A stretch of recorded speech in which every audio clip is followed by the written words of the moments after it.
Guys, শুভ সকাল সবাইকে। তো আজকে আমার একটা শ্যুট ছিল, যার জন্য আমি সকাল সকাল রেডি হয়ে বেরোই পড়ি শ্যুটের জন্য। শ্যুটের লোকেশন ছিল কোচবিহার, আর কোচবিহার যেতে আমার বাড়ি থেকে 40 মিনিট সময় লাগে। ফার্স্ট টোটো করতে লাগে, তারপর অটো করতে লাগে। তো তার জন্য আমি সকাল সকাল বেরোই পড়ি। আমি কেন জানি না কথা বলতে তুতলাইতেছি, যাই হোক আমি এগুলো কাট করব না, দিয়ে দিব। আর আমি এখানে এসে দেখি পার্লারই নেই, মানে পার্লার আছে সরি, কিন্তু যে আমাকে সাজাবে সেই নেই, মানে মেকআপ আর্টিস্টই নেই। তো সে আছে বাড়িতে, তার মেয়ে আসলো, আমাকে পার্লার খুলে দিল, বললো যে মনি এখানে কয়েক মিনিট দাঁড়াও, মা আসছে। আর আমি এত গরমে আসছি, আজকে প্রচণ্ড গরম ছিল, এত রোদ, তার মধ্যে আমার বাড়িটাও দূর কোচবিহার থেকে, মানে লোকেশন থেকে যেখানে আমি আছি। তারপর একটু পরেই দিদি চলে আসে, দেখো আমার সামনে দাঁড়াই আছে দিদি আসার পর একটু আমরা কথা বলি, আমার কেমন লুক চাই না চাই, কীরকম সাজবো। তারপর দিদি বেশি লেট করে না, কারণ আমরা অলরেডি লেট হয়ে গেছি। দিদি মেকআপ শুরু করে দেয়, কিন্তু আমার লেন্স পরার সময় এত সমস্যা হয়, দেখো আমার একটা চোখ পুরো লাল হয়ে যায়, বাট একটু পর ঠিক হয়ে যায়। আর দেখো আমার আই মেকআপ ডান।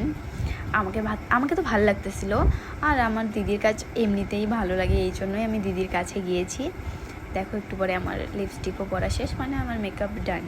এবার আসবে জুয়েলারি, জুয়েলারি না, আগে হেয়ার করব। তার আগে তোমরা আমার মেকআপ দেখে নাও, যেটা অনেক সুন্দর হয়েছে। আমি তো বারবার দেখছিলাম, কারণ আমার অনেক পছন্দ হয়েছে, আর আমি যেই লুকটা করবো ওটার জন্য তো পারফেক্ট। তো বলিই নি আমি কি লুক করতে চলেছি। আমি করতে চলেছি একটা সাউথ ইন্ডিয়ান লুক। আমার সাউথ ইন্ডিয়ান লুক অনেক ভালো লাগে, আমি এর আগেও করেছি, কিন্তু আজকের লুকটা একটু আলাদা হবে। এরপর আমরা হেয়ারের কাজও শুরু করে দিই, আর হেয়ারটা অনেক তাড়াতাড়ি হয়ে যায়। কিন্তু জানো আজকে এতটা গরম যে এসি থাকার পরেও আমি ঘামতেছিলাম, এতটা গরম লাগছিল আমাকে। যাই হোক আমাদের হেয়ারটা অনেক তাড়াতাড়ি হয়ে যায়, আর তারপর আমরা বেরোই পড়ি।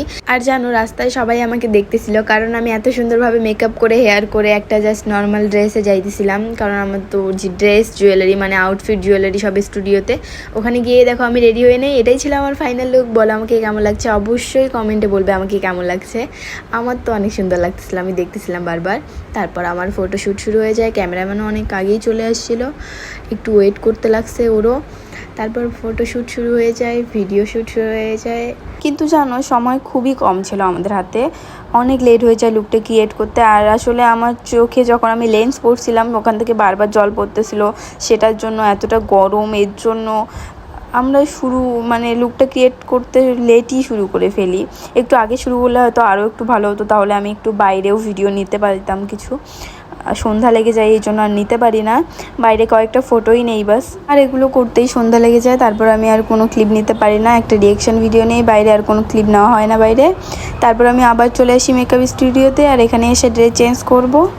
আমি না নিজেকে দেখছিলাম, আর আমার এত ভালো লাগতেছিল যে এগুলো চেঞ্জ করারই ইচ্ছে করতেছিল না। তারপরে আমি তাড়াহুড়োর মধ্যে চেঞ্জ করে নিই, আর বাড়ি চলে আসি তাড়াহুড়ো করে, কারণ সন্ধ্যা হয়ে যায়, লেট হয়ে গেছি আমি অনেক। আর বাড়ি এসে ফেস ধোয়ার পর আমার অবস্থা ঠিক এরকম। তো আজকের ভিডিওটা আর বেশি লং করবো না, এখানেই শেষ করবো। Tata, bye bye.